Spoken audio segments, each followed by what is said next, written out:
Hi everyone, Dean here and welcome back to my channel, 1/35 scale modeler. If you haven't already, please hit that subscribe button and thank you so much if you've already done so. Today I am unboxing the Hasegawa Lancaster B Mark I and B Mark.III with a kit reference of 00553. Straight away, if you're into your Second World War RF Bomber Command subjects, then this Avro Lancaster is undoubtedly an absolute icon. This Hasegawa tooling has been around though since 2008, so I guess the question has to be to 2026, does it still hold up? Starting with the box art, this is classic Hasegawa. A really nice artist impression on the lid, which I think sets the tone for this kit. On the side of the box, it's Lancaster, the Mark I and Mark.III, some bits and pieces about what parts are contained in it and in different languages. Then you get the side box art again on the side, and confirmation of 00553. And on the side of the box you get an artist's impression, or you get an impression of what the kit looks like. So 1/72 scale, mod length 300mm, wingspan 431.5mm, and there's 249 pieces. And on this side again, it's just a copy of what was on the other side of the box art there. So if we actually open up the book, take a look inside. So you get a bag of clear parts.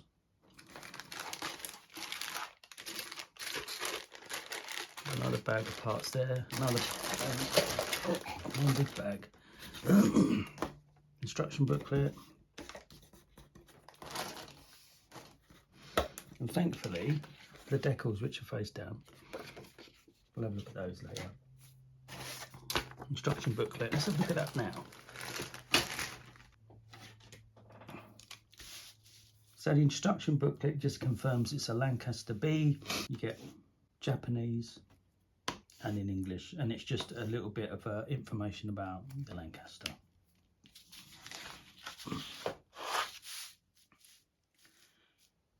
So in this build here, let's open this out a bit so it's more accessible. There you go. So the first step of this in booklet will be to cockpit floor assembly. Doesn't look like there's anything too complicated here, although I would recommend painting some of these parts prior to fitment. The second part is then the fuselage assembly. So it goes together quite quickly actually. Yeah, goes together quite quickly. Then in section 3, the turret assembly. Again, painting of parts is necessary prior to this piece here. Step 4 will be the turret installation.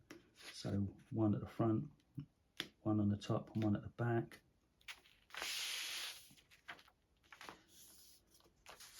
Step 5 is the nacelles, where they assemble these, and again I think there's more painting to be done as well.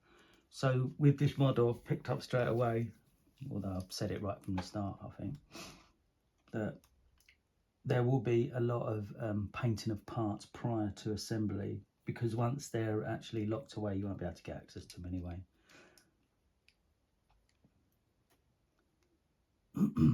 Step 6 is the main wing assembly.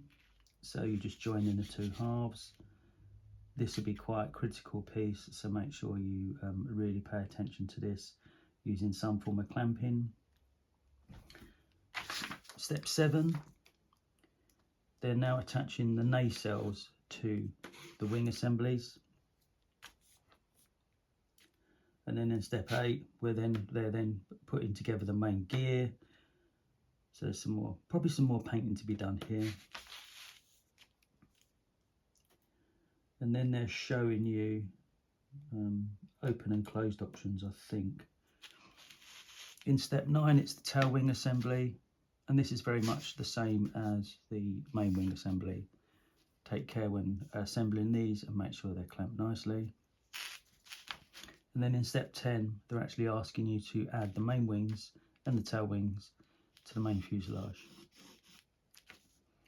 Once that's done and that's glued, leave that for a while, I'd say. You then get the canopy assembly, and then there's a load of bits and pieces of clear parts that are added.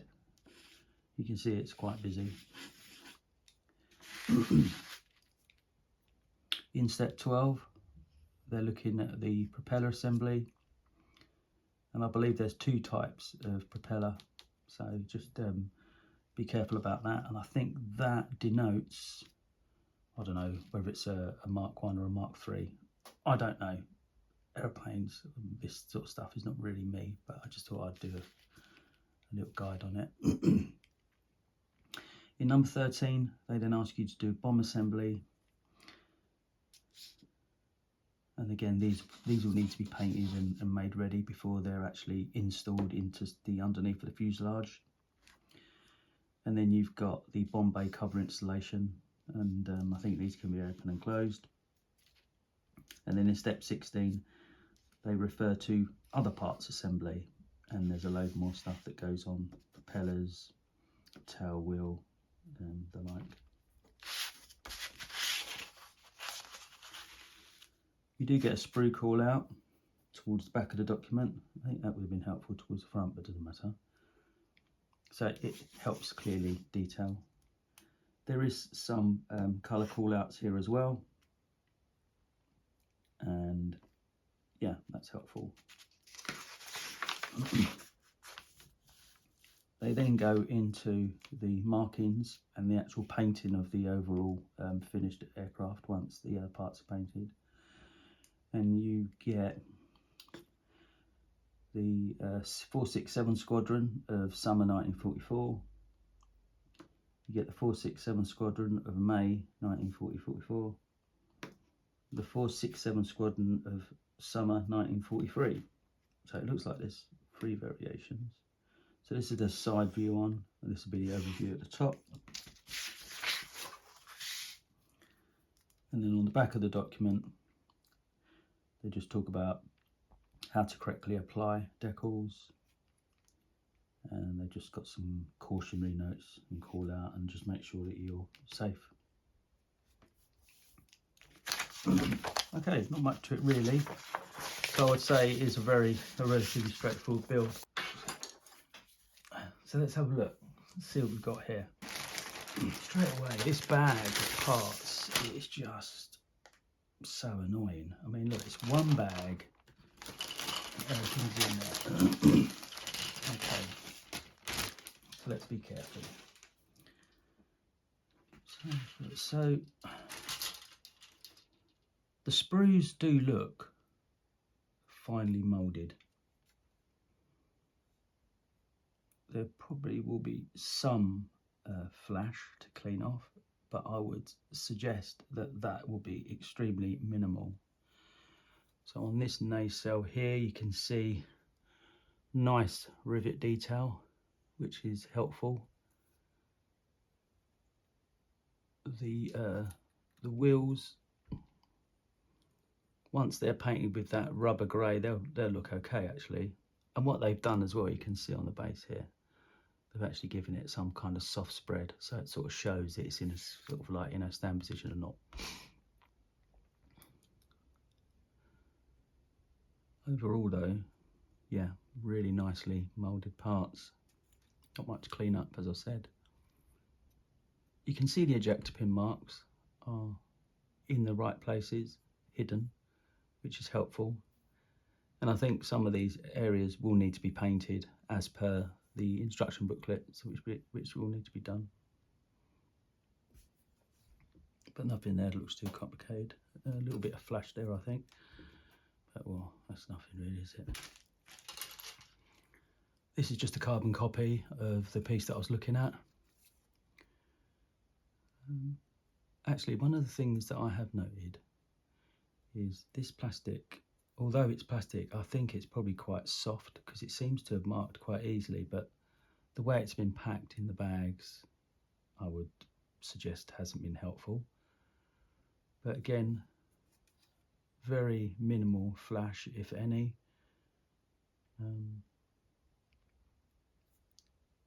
Overall, yeah, decent. I mean, the ejector pin mark there. I mean, I don't know if you can see whether you'll see this, but that might be relatively straightforward to clean. Soft sanding stick. These knobs will need to be removed. Probably, they look like they'll need to be removed. No seal covers look decent, but again, been marked. But once painted, I don't think that'll bother us. Keep those separate like that. Oh, it's a bit of a tail there. And you can see from the detail here, you know, it's really nice and marked out. There are a few areas that are swirly. One of the things definitely that you'll need to do with this, I'm 100% certain, is a good wash in warm soapy water. And give it a gentle wash with a really, really soft, maybe toothbrush, and allow it to dry slowly. And then the weather at the moment is changing now to more warmer times in the UK here, so it won't take too long to dry. Check the pin marks all on the right, in the right areas. Overall, great print quality. It's even got a detachable sign and cigar. That's funny. Ah, wings. Actually, proportionately, this don't look too bad. I was wondering about that. With planes of this size, you know, what's the proportion? Yeah, that looks okay. But the wing does look, I mean, okay. In terms of proportion, it looks fine, but this wing does look massive. But it probably was. I've never really seen one of these live.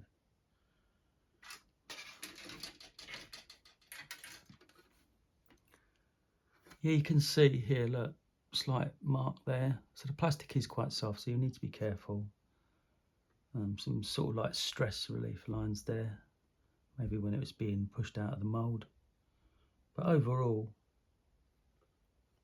excellent.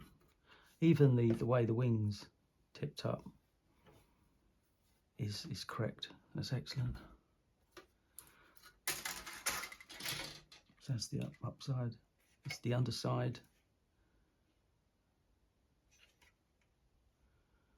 A lot more marking on these though. Here you can see there's a scratch there, a kind of swirly scratch there, some irregular scratch in there. So this plastic is very soft. So the way it's been bagged, and I've mentioned it, unhelpful in my opinion. But overall, good print quality.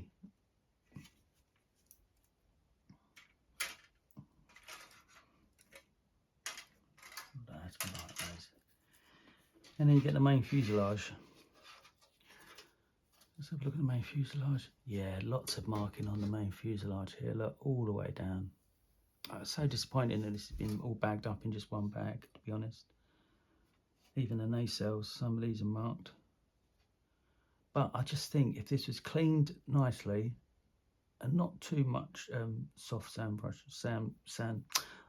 not too much sanding with a really, really fine soft sanding stick, I think it'd be okay. These are the tail wings. See some markings on there. Oh, yeah. The nacelles. Overall, part of the cockpit, rear tail. This is the wingspan piece that will go in here. So that's a critical piece there, definitely.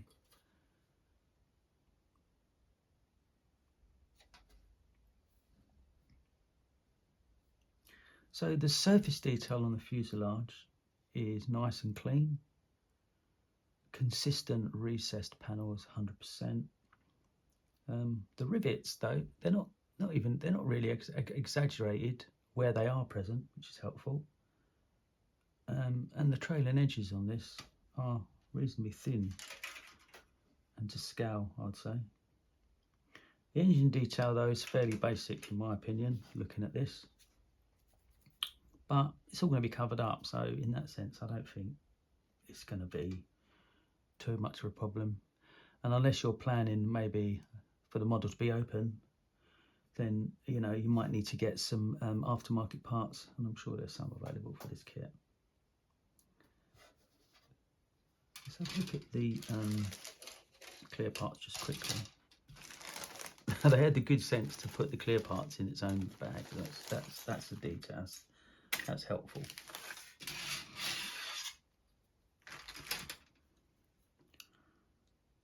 Well, the clear parts are nice and thin. Minimal distortion, to be honest. I can really tell just by holding up what's it look like. Yeah, distortion is minimal. That's excellent. Actually, that is really good. I think the framing on this is well defined as well. So you may need a car. You might need a masking kit to do this. This looks really intricate. So it will take time, but put in the effort, it will pay off, and it should look excellent. I think this is typical Hasegawa engineering, to be honest. Let's have a look at the last bag.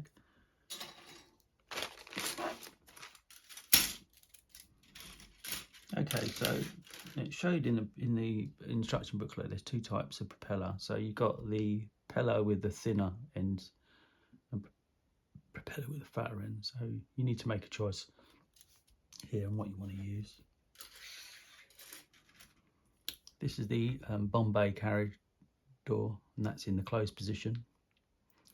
I think if you just really want just the model sitting on the side, then this is fine. If you want the detail with the Bombay doors, and you're gonna have to put in the effort. And these are the bombs that would be in there, and yeah, they look really decent. At least you don't need to stick two halves here together, which is helpful. That makes life easier. So detaching these, little bit of clean up. These look great. Yeah, they'll look great. They will look good. And it's the same one here as well. Yeah, minimal cleanup, which is good, which is what I've noticed. There'll be lots of test fitting and adjustment of parts with this kit, I'm sure. So it's going to be a challenge, and so your modelling skills, I expect, will need to be better than average, because there's going to be a lot of cutting, filing, sanding and filling, no doubt. And there'll be lots of test fitting as well. So intermediate level, probably, yeah. Some specific areas where you'll want to pay close attention. So these are going to be here. These are the wings. And I think I showed you the part there. That's the wing root. This bit here is the wing root. You're going to want to pay close attention to that, how that assembles through here and they attach. The nacelles are going to need a lot of close attention as well. And when you're fitting the Bombay, I'm pretty sure that dry fitting will be needed. But to be honest, there isn't a lot of detail here. So once they're painted and popped in, I think they'll be fine. In terms of paint schemes and decal options, you get two options. You get the Lancaster B Mk.I and the Lancaster B Mk.III. And both are Bomber Command schemes of the classic RAF dark green and dark earth over the black underside. So in terms of early war bomber, you're going to get that look. Pros of this kit so far, I think crisp recessed panels, as I've mentioned, good overall shape and proportions, definitely, I think. You do get two options, Mk.I and Mk.III, as I mentioned. And the moulding quality for Hasegawa is good, although it's soft and I don't think it was bagged well. In terms of cons, there was limited cockpit detail, but with the canopy on top and fitted, you're not going to see much in there anyway. The Bombay detail, whilst there's a lot of bombs here, there wasn't a great deal. And for its age and price point, I would say there's newer competitors with much more modern tooling that probably offer you a better finish. So compared to modern tooling, that give you a lot more interior detail, and refined engineering. This does feel a bit old in places, but the Hasegawa kit holds its own in terms of surface finesse and overall proportions. But again, I think the bagging let it down. So do I think it's a worthwhile build in 2026? Yes, I do. I think if you enjoy a traditional build and want a clean, well-proportioned model of a legendary World War II bomber, then this Hasegawa kit really delivers. It's a premium 1/77 scale aircraft and very much in line with Hasegawa's reputation, to be honest. Good fit, good engineering, reliable accuracy, and if you put in the work, it'll be great. Thanks for watching.